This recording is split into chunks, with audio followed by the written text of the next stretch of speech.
It was a late Friday evening, and I was sitting in my office, reviewing a list of candidates for a new vacancy that had just opened up. As the regional director of a chemical company specializing in eco-friendly products for soil management, I had a lot on my plate. Our products were used by farmers to manage fertilizers and water containment, which helped keep our food supplies sustainable. We were proud to be pioneers in providing environmentally safe solutions in an industry that didn't always prioritize that. 2 of my office staff were leaving soon, both because their spouses had been promoted and were moving out of state. This meant they had to resign within the next few months, so we were moving fast to fill their positions. Our sales team worked across 8 states in the Midwest, and this year, we exceeded our targets, which was a huge milestone for us. Ruby, my executive assistant, peeked into my office to give me the update I was waiting for. Stanley, all 8 candidates confirmed their interviews for Monday. I'm heading out for the night, she said, with a small wave as she left. Every Thursday, I traveled to different states within my region to lead a sales meeting, which usually took half a day. By Friday evening, I'd be on my way back home. My wife, Mallory, took advantage of these nights to hang out with her friends, though over the years, we had racked up quite the babysitting bill. These trips allowed me to meet face-to-face with our sales reps, helping them improve their performance and solve any issues. It was an investment that paid off, since we hadn't had a single resignation in 8 years, something almost unheard of in this industry. I had just gotten back to the office in time to finish up some final tasks before heading home. The company had tried to convince me to delegate these sales trips to someone else, but I valued the quiet time they provided. Between Mallory, who was always in the know about everything, and our 3 kids, those peaceful hours on the road were a rare chance for reflection. Plus, keeping the company's budget in check was important to me, and these trips saved the cost of hiring a sales manager. Our oldest, Olivia, was getting ready to graduate and head to the university in the fall on a full scholarship, which was a huge relief financially.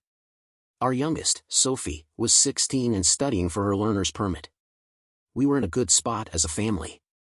Mallory and I had been married for 20 years, and she worked as the executive assistant for the district attorney. The DA had just accepted a high-paying job with the federal government, and though he was about my age, he had never settled down. There were always rumors, but I never believed them.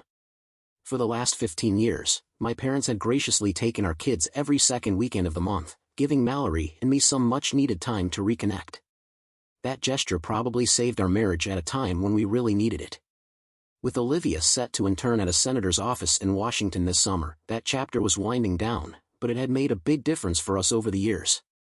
Not long ago, my dad decided to buy ancestry kits for all 3 of our kids. With my approval, we sent them off, curious to see if any long-lost relatives would pop up. Olivia thought it would be fun to keep the results a secret from her mom until they arrived, knowing it might take 5 or 6 months. This weekend, Mallory had planned a trip to Memphis for us to see a concert at the Orpheum, and we'd be back by Sunday. She always found ways to add special memories to our time together. I met Mallory during my senior year of college, but it wasn't a meet-cute kind of story. I was a vendor at one of our school's football games, selling snacks to the crowd. Mallory's dad was part of the medical team for the football team, so she always had free tickets. That day, she was there with a date, and they got into a fight over something trivial. Things escalated, and as she pushed her date away, he stumbled into me, sending me, and my tray of snacks, flying down the concrete stairs.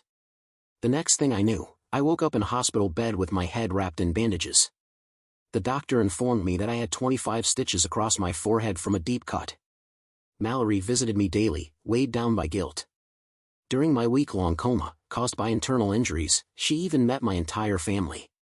When I started to come around, I saw what I thought was some kind of ethereal figure, almost like an angel standing by my side. It took me a moment to realize it wasn't a vision of the afterlife but actually Mallory. Beside her stood my then-girlfriend, Lindsay. I remember feeling confused and, to be honest, a bit disappointed to see her there. I drifted in and out of consciousness, and when I finally woke up, Lindsay was gone. In her place was Mallory, who stuck by me as I recovered. Our relationship slowly grew after that, even though we never really made it official. 3 months later, we were married. I'll never forget how stunning she looked walking down the aisle, 5 feet 8 inches, long blonde hair, piercing blue eyes, and a figure that turned heads. By our 5th anniversary, though, things weren't going so smoothly. We hit a rough patch, and for a while, we even considered going our separate ways, but somehow, we managed to stick together. One day, after leaving a popular restaurant called Charlie's Bar and Grill, famous for tossing bread rolls across the room, we found ourselves having a heavy conversation. The food was nothing to write home about, but the place reminded Mallory of her mom's cooking, so we made a stop. On the drive home, Mallory brought up something that threw me off completely. She started talking about infidelity, suggesting that maybe I should consider having an affair. She went on to say that marriage norms were changing and that it might actually help us understand each other better. I was stunned, to say the least. Her suggestion didn't sit right with me at all. It seemed selfish and manipulative, like she was giving me permission to hurt someone else for our own benefit. I couldn't hold back anymore and asked her, "Why on earth would you want me to cheat? Did I do something so bad that you're hoping this ends our marriage?" The car fell into a long, uncomfortable silence. Mallory was always quick to respond, but this time she didn't say a word. After a few minutes, I turned the music back on, but I couldn't shake the feeling that something deeper was going on. About an hour later, we were still on the road, about 40 miles from home. She turned the music off again and apologized, saying, "Stanley, I'm sorry. I think I've just been reading too many of those ridiculous romance novels. I don't know what I was thinking." Then, she switched the music back on like everything was fine. But the thing is, our kids and I all knew she hated those books. They had been her mother's guilty pleasure, but Mallory had always dismissed them as trashy and beneath her. She couldn't stand them, so her explanation didn't make sense at all. As we neared home, I realized there was one part of her life I had never really questioned, her Thursday nights out with her friends. It had always seemed harmless. On the rare occasions I was home on Thursdays, she'd skip the outing to be with me. But now, after that strange conversation, I found myself wondering if something more was happening. Was she going out to bars with her friends? Was she involved in something questionable? By the time we pulled into the driveway, I was resolved to get to the bottom of it. Later that night, after we had settled in, I spent some time with my parents. They mentioned they wanted to talk to me privately the next day and hinted they were concerned about Mallory and our youngest daughter, Sophie. I wasn't sure what they meant, but I agreed to meet them around 3 o'clock after I finished my work interviews. The next morning, I let Mallory know I'd be heading to my parents' place in the afternoon. I told her we might be eating dinner a bit later, and she seemed fine with it. When my parents arrived, we gathered in my office, and after some small talk, my dad got right to the point. "Stanley, I really regret sending in those ancestry kits for the grandkids. We got a match. Sophie has a grandmother on her father's side who's been searching for her son and his descendants." With that, he handed me a form from Ancestry.com. It showed a woman's name and phone number. My heart sank. I could see from the look on my dad's face that he knew what this meant. "Dad, I don't think this is a mistake," I said, taking a deep breath. "Let's see what we can find out." I grabbed the office phone and dialed the number on the form. I put the call on speaker and started recording it, wanting to make sure we had a record of whatever happened next. After a couple of rings, a woman answered. "This is Stanley Spencer. I'm looking for Sylvia Tate regarding a DNA match through Ancestry.com, I explained. "You're speaking to her," came the reply. "What can I help you with?" I hesitated for a second, then said, "Well, it's complicated, but I've just learned that my youngest daughter, Sophie, is your granddaughter." "Are you talking about Sophie Spencer?" she asked, her voice full of curiosity. "Yes," I confirmed. "Then perhaps you know my son, whom I had to give up for adoption when I was 15, Mrs. Tate continued. "I might, if I knew his name," I responded. "He was adopted by a family with the last name Harper. His given name were Andrew," Mrs. Tate revealed. My heart dropped. My parents and I recognized the name instantly, and her confession was like a nightmare unfolding before me. "He's alive and well," I said, still in shock. "He's the district attorney here in Butler County. And he's also my wife's boss. Now, it all makes sense why he never married. He's my only child," Mrs. Tate confessed. "I'm fighting stage 4 lung cancer and don't have much time left. Would you let Sophie visit me before I pass away? I'll cover any expenses. I just want to meet her and pass my estate on to her. Given the situation, I'll let my parents handle the coordination. They'll arrange for her to visit this weekend." I agreed, but I couldn't allow Sophie to travel alone. "Is there anything else you need?" "Please, provide a notary statement for my lawyer to conduct a DNA test," Mrs. Tate requested. He'll want to verify her identity before changing my will, considering the size of the inheritance. No problem, I assured her. I'll pass the call to my dad, and he'll handle the details. Exiting my office, I handed Ruby, my executive assistant, the personal recorder. Transcribe and notarize both my conversation and the phone call. This is essential for the divorce proceedings. Should I prepare the authorization for the DNA test as well? Ruby asked, showing her sharp understanding of the gravity of the situation. Yes, please, I replied, but keep it quiet for now. I need a few weeks to investigate my soon-to-be ex-wife's Thursday night activities. I then turned to my assistant, Mark. I'll need your and your wife's help with a personal matter, I said, signaling how serious things had become. My wife, Sadie, is almost done with her dispatch for the day. I'll text her to come over immediately, Mark responded, sensing the weight of the situation. Back in my office, we worked out the details. Mark and Sadie would use the spare key they had from my house to pack some clothes for Sophie next Friday. I'd pull her out of school and drop her off at their place by 10 a.m. After seeing my parents off, Sadie arrived. I directed her to Mark's office and joined them shortly. Meanwhile, Ruby had already transcribed the documents and made the necessary copies. I handed Mark and Sadie a copy of the conversation I'd had with my wife. I gave Ruby the paperwork my dad had provided and instructed her to make additional copies for the lawyer. Mark and Sadie were close friends, deeply affected by what I was going through. Sadie had grown up as neighbors with Mallory, and the truth about my wife's actions left them both stunned. We brainstormed ways to uncover more, and I suggested a plan. Mark would use my company car for sales trips, while Sadie would take Mark's car, pretending to cross-train for the next few months. Meanwhile, I'd discreetly follow Mallory on Thursday nights to gather evidence. My suspicions were growing, especially after Mallory had suggested I have an affair. I was beginning to believe she was plotting to run off with Harper, and this affair could justify her seeking a divorce. Sadie agreed and even suggested getting the police involved to collect detailed evidence. She had a contact who could help. Later, Ruby updated us on George Thompson's departure from the district attorney's office and his move to private practice. Sadie asked me to give George her regards when I visited him. We devised a plan to gather more information, then I headed to meet George. He was a lawyer known for his involvement in the women's rights movement, challenging major legal precedents. His unconventional approach was making waves in the legal community. As we spoke, things began to click. My marital problems with Mallory had started right around the time she began working under Harper, which also coincided with my promotion and increased travel for work. If they were indeed having an affair every Thursday, then I had been blind to this deception for over 15 years. The expensive gifts Andrew had given Mallory now seemed much more suspicious. When I arrived, George was ready. Sadie had briefed him on everything. He handed me access codes to Harper's house and told me the alarm code as well. He even provided a phone number that would connect me to a team of professionals who could help discreetly. George, having grown up in tough neighborhoods, still had connections for getting things done quietly. The access codes he provided would remain valid until the end of the week, at which point Andrew would be reminded to change them.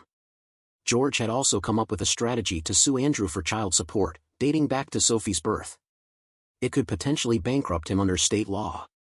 He suggested I temporarily transfer parental authority of Sophie to my parents until the court proceedings were over, to avoid any claims of manipulation. When I offered to pay George up front, he refused, saying it would tip Mallory off. Instead, he asked for a check that could be cashed once the legal proceedings began. I left feeling reassured that George had my best interests at heart. I finalized all the paperwork granting my parents temporary parental rights over Sophie, starting on Friday. They agreed it was the best course of action after George and I explained everything. Later, Sadie pulled up in her 2002 Ford Taurus.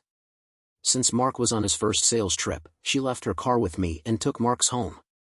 My eldest, Olivia, texted me to say Mallory wasn't coming home for dinner, she was going straight out with her friends. Once Sadie arrived, we swapped cars, and I packed my suitcase. Stanley, Sadie said, the team's ready. Just tell me where to go. Thanks, I replied. George wants me to call him when it's time so he can serve them personally. I couldn't help but wonder about George's personal grudge against Andrew. He's all about principles, Sadie explained. Andrew is known for not keeping his promises. Later that night, I watched as Mallory and Andrew left their offices in separate cars, meeting up for dinner at Charlie's Bar and Grill. Afterward, they went their separate ways again. I followed Andrew home, positioning myself where I could see his house without being noticed. Mallory arrived first, using the alarm code to disable the system and enter. Moments later, Andrew pulled up, and they greeted each other with a passionate embrace at the door. I stopped recording as they disappeared inside. George's team had wired 6 rooms in Andrew's house with audio and video, courtesy of a neighbor's son who was serving time but still had connections. Everything was streamed live on a private page, providing irrefutable evidence of their affair. Around midnight, my daughter Olivia called in distress. "Mom's not home, and she's not answering her phone," she said. I told her to call Andrew and insist he put Mallory on the phone. "Why him?" Olivia asked, confused. "Because he's been her Thursday night companion for over 16 years, I revealed, sending her a clip of Mallory's encounter with the police earlier that evening. Olivia quickly realized her mother's betrayal. After sending Olivia the clip, I asked her to open the front door, as I was returning to confront Mallory. Meanwhile, George called to inform me that he had served restraining orders on both Mallory and Andrew, barring them from coming near us. As I pulled into the driveway, Olivia opened the garage so I could park Sadie's car inside. "Olivia," I said, "remember the loctate who changed the locks?" It was part of the plan, prompted by the DNA test results, which revealed Sophie's biological connection to Andrew Harper. Olivia was visibly shaken, and I held her close until she regained her composure. We then retreated to the kitchen for privacy, where I played her the recording of the conversation Mallory and I had during our drive home from Memphis. It gave her a first-hand understanding of her mother's manipulative behavior. "Why would Mom encourage you to cheat?" Olivia asked, tears in her eyes. "To divert attention from her own actions, in case they were ever exposed," I answered. Ironically, her suggestion led to the truth coming out. Before we could continue, there was a knock at the door. A police officer stood there, informing us they had intercepted a taxi carrying Mallory. She had been warned about violating the restraining order and was forced to turn back. That night, Olivia and I talked at length. She was stunned that her mother had been having an affair for over 16 years. "How didn't we see it sooner?" she asked, struggling to process it all. I explained that it was easy to miss, given how busy our lives had been. The kids were young, I traveled often, and I trusted Mallory completely. Olivia nodded, realizing how deeply Mallory had manipulated us all. I was stunned. Olivia pointed out the most painful part, that her mother, Mallory, had used the trust we all placed in her to maintain her affair. As Olivia went to make coffee, I noticed the first signs of dawn peeking through the windows. Just then, I received a text from Mallory, urgently asking to talk about something related to our eldest child, Olivia, before I got back from my trip. Deciding how to respond, I reassured Olivia, then replied to Mallory's message. I declined her attempt at manipulation, telling her she could continue her plans with Andrew Harper, but without the kids. I explained to Olivia that her mother had suggested I have an affair, not to repair our marriage, but to use it against me in divorce court. Mallory had never expected to be caught after all these years. I could see how hard it was for Olivia to hear the truth. People often find it hard to accept painful realities, but eventually, they come to terms with them. I held my daughter as she cried once more. We had just managed to calm her down when my other children, Elliot and Sophie, woke up. I switched on the kitchen TV, intending to catch the morning news, and soon they joined us for breakfast. Everyone was surprised to see me at home. Then, to our shock, an image of Mallory flashed on the screen. My son turned up the volume. My heart broke for my kids as they listened to their mother and Andrew, laughing and mocking me, calling me foolish and clueless. My wife made a sarcastic comment about me, which caused both of them to burst into laughter. The reporter, however, interjected, saying they probably weren't laughing anymore after their scheme to set me up with an escort had backfired. The scene shifted to show George Thompson serving lawsuits to both Mallory and Andrew. The reporter provided details, and my daughter, Sophie, broke down into tears, running over to sit on my lap. It was then, in a harsh way, that she learned Andrew, her biological father, was not her dad but her mother's longtime lover. Elliot summed it up well, asking what their mother's attitude toward me said about how she felt about the rest of them. Once Sophie had calmed down, Olivia and I explained what had happened since Mallory and I had returned from Memphis. I arranged for them to be excused from school on Friday and Monday, giving them time to process everything. Just as we were about to start eating breakfast, Sophie interrupted, exclaiming that the police chief was on the news. We turned up the volume again. The chief publicly announced that both Mallory Spencer and Andrew Harper, our district attorney, were under criminal investigation. A special team from outside the county had been brought in to lead the inquiry. I reflected on how quickly private actions can become public scandals, and how society tends to be unforgiving when people like Mallory and Andrew are exposed. After breakfast, I asked the kids to sit down at the table. I showed each of them a copy of the letter my dad had received from the Ancestry DNA match.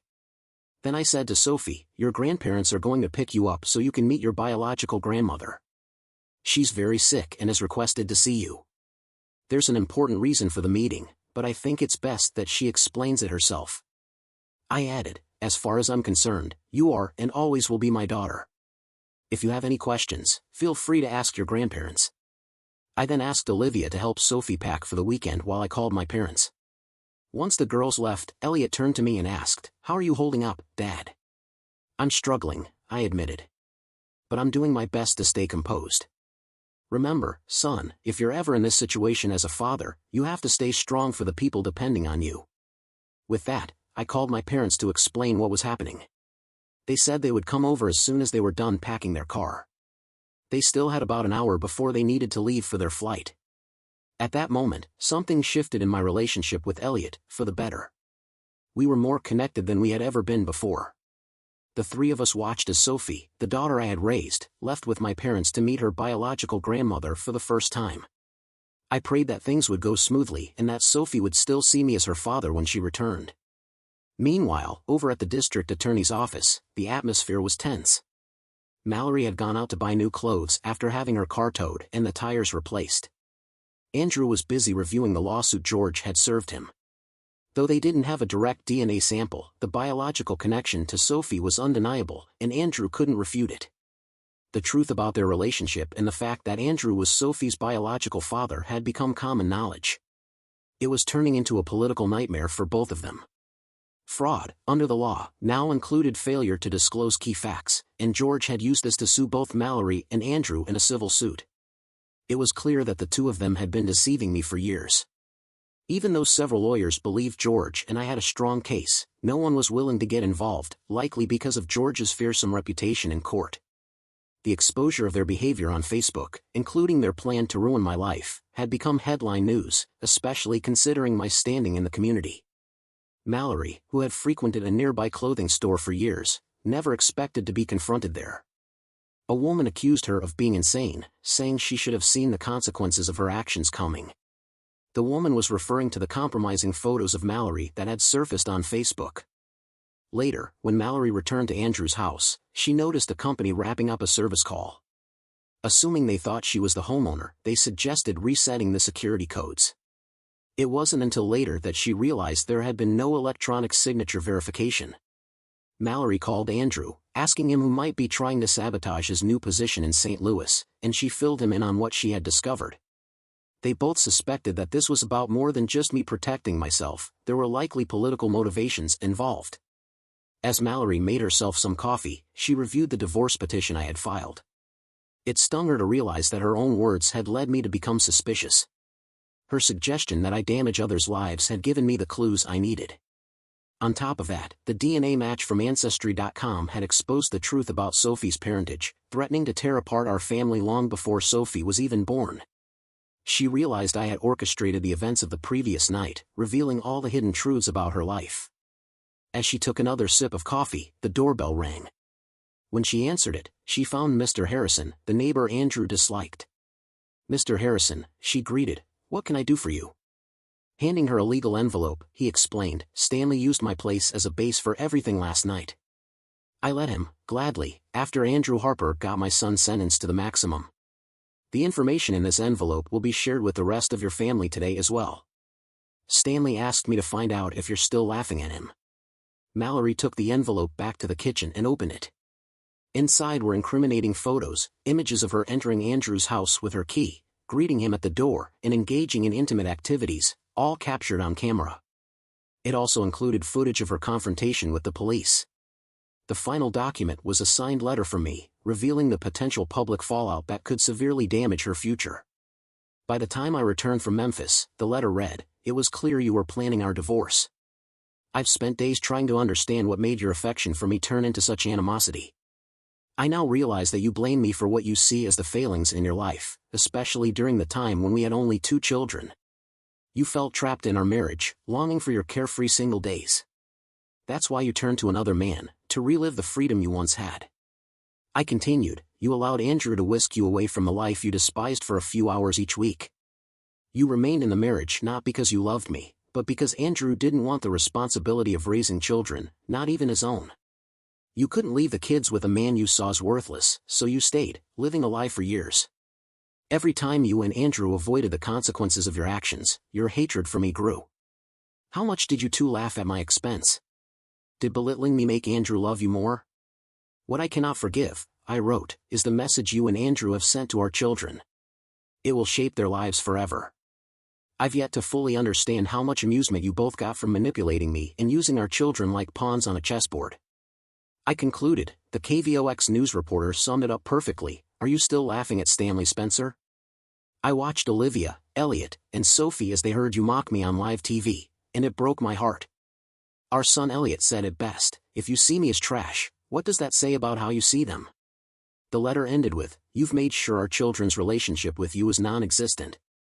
But at least you and Andrew can enjoy branding me a fool, forever." Mallory's hands shook so violently as she read the letter that she dropped the papers. She was consumed with bitterness, showing no care for me, our children, or anyone else.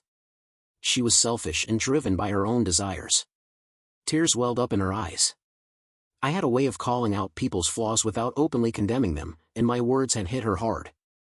I saw her actions for what they were, efforts to preserve her own lifestyle, not motivated by love. I also realized that Andrew had likely been pressuring her to leave me and the kids long before Sophie's birth, but his new job had forced them to rush their plans. By now, Mallory wasn't laughing anymore. She knew that I had exposed their actions for what they were, and she would have to face the fallout. It felt like a declaration of war. If Andrew Harper went down, he intended to drag everyone with him. Mallory continued reading the divorce petition, and I could tell it was tearing her apart. One of the lawsuits accused them of fraud for hiding Sophie's true parentage. The potential financial damage sickened her. If I won the case, both she and Andrew would face financial devastation.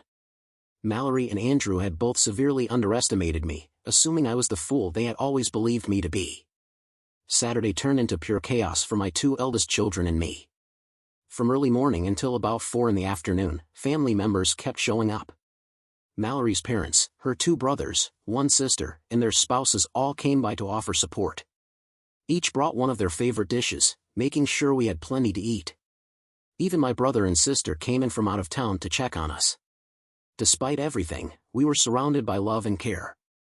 Each visitor struggled to understand how Mallory could have hidden her betrayal for so long.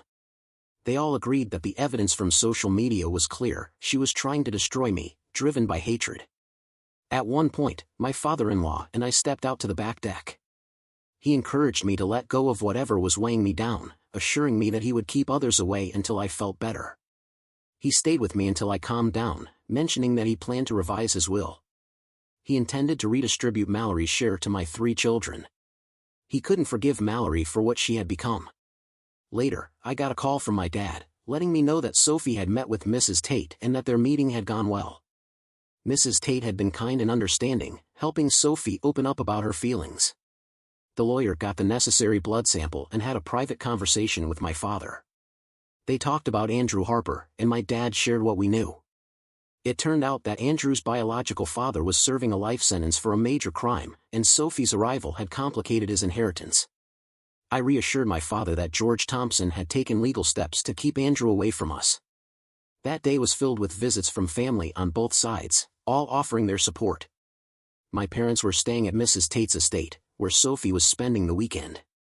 They liked Mrs. Tate and mentioned how seeing Sophie had brought a smile to her face after a long time.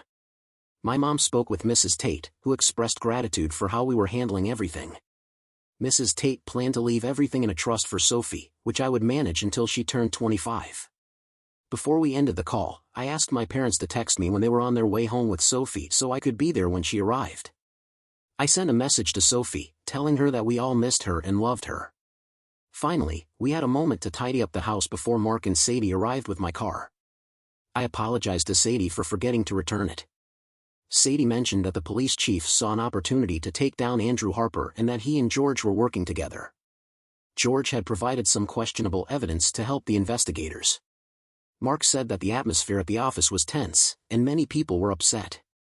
He told me that some of the staff had known about the situation for most of the week and were offering support where they could. I reflected on how it had been an emotional roller coaster since Thursday night. The kids were still struggling at times, so I decided I'd take Monday off as well. Sadie asked if I had heard from Mallory, and I replied that I hadn't since Thursday night. I guessed that she and Andrew were busy moving on with their lives, having made it clear how they saw us in public. Early Sunday morning, my youngest daughter called to ask if it was okay for her and her grandparents to return late on Monday. I agreed, provided it was fine with her grandparents. She thanked me for insisting she go and explained that Mrs. Tate had helped her come to terms with the fact that it wasn't her fault, her mother's affair had brought her into the world. Before hanging up, she told me she loved me. On Monday evening, Olivia, Elliot, and I stood by as my parents pulled into the driveway. They looked worn out from the weekend. As soon as my mom got out of the car, she rushed into my arms. It was such a relief to have my youngest daughter back home. My dad opened the trunk and brought in Sophie's suitcase, which Elliot took up to her room. The three of them sat down in the family room to catch up, and Sophie shared stories about meeting her new grandmother. Meanwhile, my parents and I retreated to the kitchen. I brewed a fresh pot of coffee while they shared their thoughts on Mrs. Sylvia Tate. She seemed at peace when we left, my dad remarked. It was like meeting Sophie had brought her some closure, and she was ready for what's coming. My mom pulled a legal-sized envelope from her purse and handed it to me. Mrs. Tate's lawyer gave this to me, per her instructions, she said. I opened the envelope and found a letter along with a check for $50,000. The letter was brief and to the point. Mrs. Tate thanked me for honoring her request and mentioned how she had lived longer than expected since our first contact. She confirmed the DNA connection and commended me for how I had raised Sophie. She asked me to use the funds to help my family get through the tough times we were facing and to stay true to my values. I let my parents read the letter, and we reflected on how we might have helped fulfill someone's dying wish. Over coffee, I filled them in on everything that had happened while they were away. I told them I believed the worst of the emotional storm was behind us and that we could finally start getting back to normal. Starting the next day, the rest of the week went relatively smoothly, all things considered. Mallory tried reaching out to each of our kids by phone, but they rejected her attempts to reconnect. Meanwhile, corporate headquarters was pleased that I had finally stepped away from managing the sales meetings, and they began searching for a new sales manager, something they hadn't done in over a decade. As I sat in my office, reviewing the monthly sales figures, Ruby walked in, looking concerned. I asked what was wrong, and she explained that my recent letter to Mallory had been posted online in the opinions section of a regional Kansas newspaper. We quickly pulled up the site and found the letter. Ruby read it aloud, and I nodded, acknowledging that I had written it during a moment of emotional distress. I wondered if I had been too harsh. Ruby shook her head. No, Stanley, she said firmly. The letter just lays out the reality of Mallory's actions in a direct way. Either one of them could have ended the affair and come clean, but they didn't. Andrew enjoyed all the benefits without bearing any of the costs. We talked about how rare it is for people to see the fallout from someone's actions in such a public way. Ruby, having gone through her own divorce, said the letter served as a reminder of the pain people go through before finding peace. Then she pointed out a comment on the site from a longtime feminist, highlighting how Mallory and Andrew's actions had set back the movement for equality and empowerment.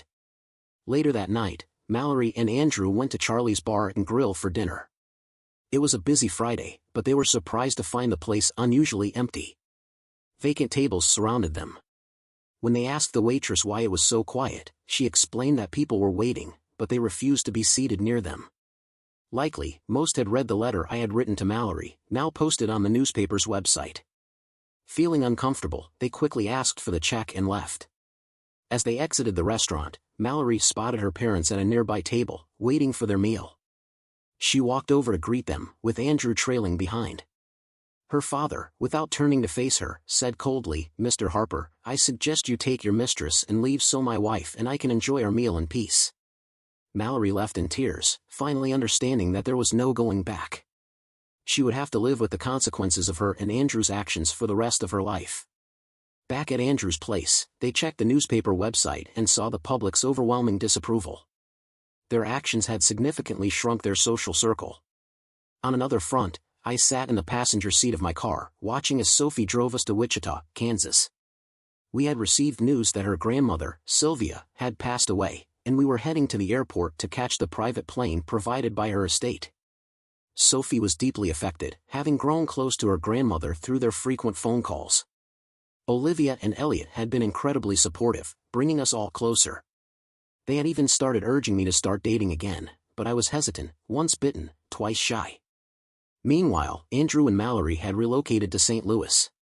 Andrew was allowed to start his new federal job early, as the county was eager to get rid of him. After paying over $45,000 in questionable expenses, they moved into a small two-bedroom apartment, facing the reality of a potential bankruptcy due to the civil fraud lawsuit. Under Missouri bankruptcy laws, they were only allowed to keep $10,000 each in equity. Our divorce had been finalized under state law. Mallory was required to pay child support for our kids while they were still in school and cover 50% of their living expenses if they chose to live on campus. The civil trial for fraud was scheduled to begin in 2 weeks. My kids still refused to speak to their mother, and her side of the family had distanced themselves from her as well. She had learned the hard way that people only tolerate so much before they walk away for good. Sophie had been forced to attend a state-mandated meeting with her biological father, Andrew. It didn't go well. She told him, in front of the child services representatives, that both he and her mother were dead to her. We attended her grandmother's funeral, and after the service, the lawyer revealed the substantial inheritance left to Sophie. Overwhelmed by the situation, Sophie and I decided to sell her grandmother's house and most of its contents, keeping only a few pieces of jewelry and some family photos that Sophie wanted. When we returned home, with the school year wrapping up, I began preparing for the first day of the fraud trial, set for Wednesday. As I was organizing some paperwork, Sophie entered the den. She asked if I could arrange a meeting with Andrew, Mallory, their lawyers, and George on Tuesday.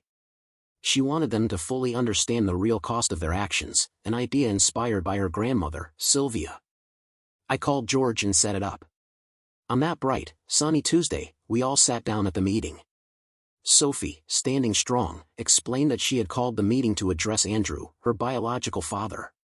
She handed him a sealed envelope containing information about his own father's location in prison and his request for Andrew to visit him. Sophie disclosed the details of her conception and revealed that her biological grandmother had left her over $1 million in a trust, managed by me until she turned 25. That inheritance would have been Andrew's if the truth hadn't been uncovered. She warned both Andrew and Mallory that the legal consequences could escalate if they didn't consider mediation before going to trial. As we left the meeting, I felt proud and humbled. My daughter had spoken her truth, and whatever the future held, I knew I had been given the real blessing.